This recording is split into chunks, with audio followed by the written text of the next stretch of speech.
I'm here at the Coleman Livestock Auction where they tell us that beef prices are going up. And we're at an all-time low on cattle here in Texas. It's been said that the cattle numbers are down as far as back as 1950.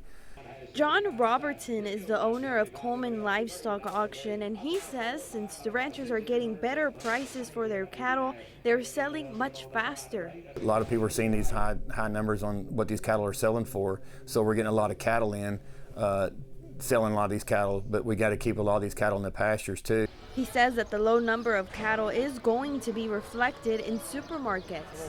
Well, the everyday consumer, I mean, it's going to get passed on to them, and they're going to see the high prices of that beef at the supermarket now. The only thing he and the ranchers in West Texas can do is hope for better weather in the coming months. Hopefully that we'll, have some good rains this spring.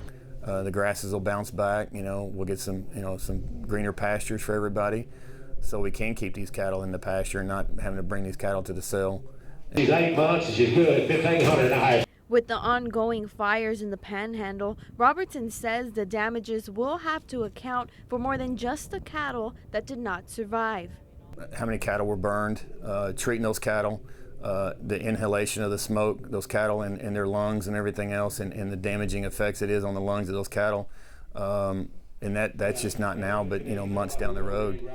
Robertson tells us that it's too soon to tell how the ongoing fires will affect beef prices even more for consumers. It's going to be several months before we really get some good numbers and see how it starts affecting the market per se to understand how the consumers are going to start paying more. As the fires in the Panhandle continue to be active, Robertson only hopes that when the numbers come in, that all ranchers are able to recover. Reporting in Coleman, Alejandra Puente, KTexas News.